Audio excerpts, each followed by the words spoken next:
Hello tout le monde, j'espère que vous allez bien. Aujourd'hui, on est à un endroit assez spécial et on va parler d'une chose assez spéciale qui est hors série, mais il me fallait. Sachez que des vlogs vont arriver, on est actuellement à Los Angeles, c'est la ville de GTA 5. Je devais aller à San Francisco, au final j'ai changé de plan une semaine avant. Mais voilà, c'est un truc de malade, je me retrouve dans la ville où j'ai toujours rêvé d'être, où j'ai joué à fond toute ma vie sur GTA 5, etc. Et au final, maintenant on se retrouve ici. Donc on est à la Golden Hour, donc en gros, pour vous montrer, ici on a le skatepark et voilà. Et donc, tout simplement, je voulais vous parler de la decision fatigue et en fin de compte des points hyper importants. D'abord, qu'est-ce que c'est la decision fatigue en tant qu'entrepreneur? C'est le fait en fin de compte de dire qu'on a une barre d'énergie à une décision. Qu'est-ce que ça veut dire? Cette barre d'énergie, en fin de compte, au début de notre journée, elle va être pleine, comme notre barre de dopamine énergique. C'est-à-dire qu'en fin de compte, comme notre réserve de dopamine énergique. Et en fin de compte, au début, vous allez pouvoir prendre des décisions, vous allez avoir de l'énergie pour prendre des décisions. Et chaque chose, chaque minute, chaque seconde de votre corps, c'est des décisions, d'accord? C'est-à-dire que ça va prendre de l'énergie dans cette barre. Et plus on prend des décisions de merde, plus on prend des décisions qui ne servent à rien, plus au final, tout simplement, vous allez être inefficace dans votre prise de décision, dans votre entreprise, dans tout ça. Et du coup, je vais vous donner des points hyper importants que vous devez suivre absolument. Ça vient de moi, ça vient de Sam Ovens, pour réduire en fin de compte cette decision fatigue, c'est-à-dire cette fatigue de prise de décision. Donc, au début, ça peut paraître bateau. Le premier conseil, c'est tout simplement commencer à porter la même chose tous les jours. C'est-à-dire qu'en fin de compte, vous allez tous les jours porter la même chose. Moi, c'est vrai que j'applique pas ce conseil-là, je devrais et je vais le faire. Mais là, actuellement, comme je suis en déplacement, etc., c'est un peu plus galère. Mais voilà, portez les mêmes choses tous les jours, portez les mêmes t-shirts ou portez en tout cas les mêmes types d'habits tous les jours, votre même pantalon, vos mêmes chaussures, etc. Vous achetez 10 exemplaires de la même chose et tout simplement, en fin de compte, ça vous permettra de ne pas réfléchir à ce que vous portez. Parce que qu'on le veuille ou non, choisir ses habits, c'est un truc vraiment qui prend de l'énergie. Donc déjà, ensuite, le deuxième conseil, c'est de planifier directement toutes vos tâches de la journée, toutes les tâches de demain, aujourd'hui.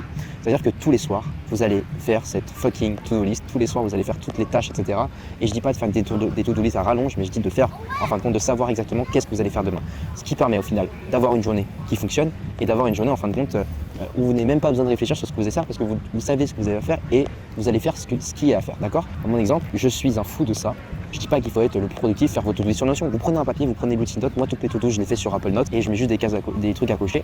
Et tout simplement, ça vous permettra de ne pas réfléchir et je sais exactement quoi faire, d'accord?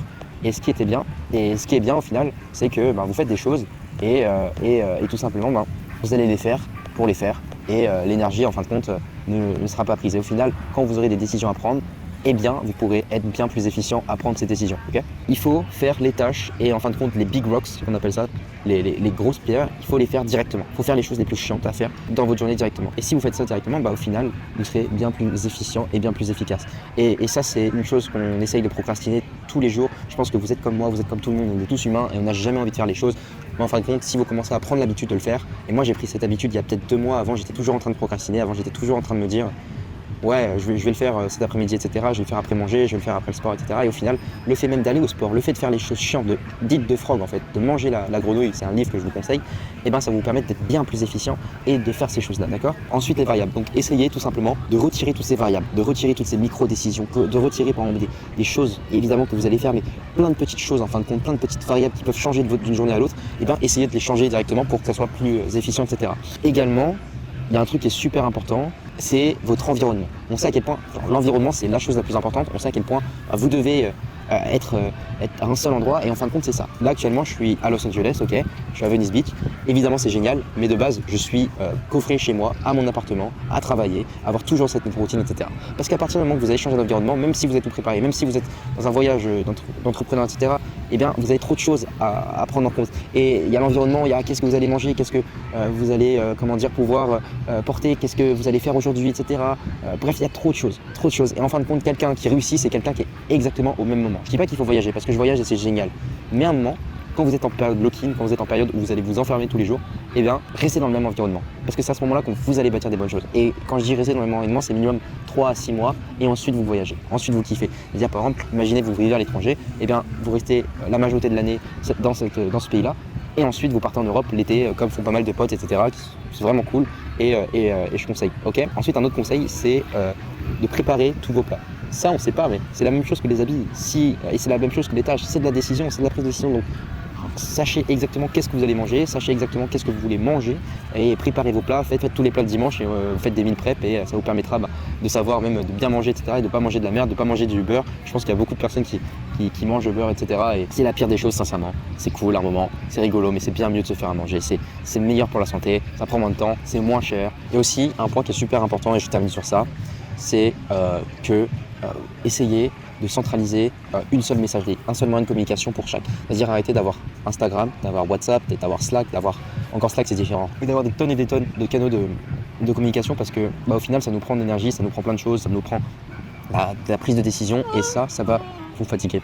Donc il faut vraiment vous dire pour terminer cette vidéo que la discipline c'est ce qui marche vraiment, d'accord? C'est que la motivation malheureusement, et c'est normal, elle fluctue. Chaque jour, elle est différente. Et en fin de compte, si vous basez votre journée et votre productivité sur ça, malheureusement, ça passera un jour, ça passera pas un autre jour et au final, on n'avancera pas aussi vite. Et votre voisin qui est en train d'avancer très vite, et bien au final, lui, il sera à fond.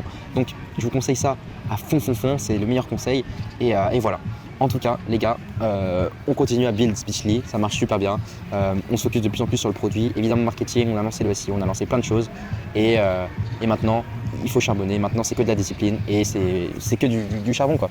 Donc voilà. En tout cas, si vous voulez prendre un call, on accompagne quelques personnes à faire péter leur SaaS. Donc les personnes qui ont déjà des SaaS de préférence, on vous accompagne à améliorer votre produit, on vous accompagne à améliorer votre marketing. On prend très peu de personnes, c'est juste uniquement pour faire du conseil, etc. Et nous, pour être honnête, pour réinvestir dans Speechly, pour investir dans les ads, etc. Et pour investir dans ce qui marche. Et donc je vous montre exactement toutes les stratégies qu'on met en place, etc. en live, ce qui marche à l'échelle au-dessus de vous. Donc voilà. En tout cas, si vous voulez prendre un call ou si vous voulez essayer Speechly, c'est dans la description. Les premiers liens, il y a 2 liens et mon Instagram. Je vous souhaite une bonne journée, prenez soin de vous. Je vous montre une dernière fois à quoi ressemble Los Angeles en octobre, en période scolaire. Mais voilà, en plein sunset, c'est un truc de malade. Et en tout cas, croyez en vos rêves, charbonnez et ça paiera toujours. Donc voilà, c'était Paul-Marie. On se retrouve à la prochaine vidéo. Ciao.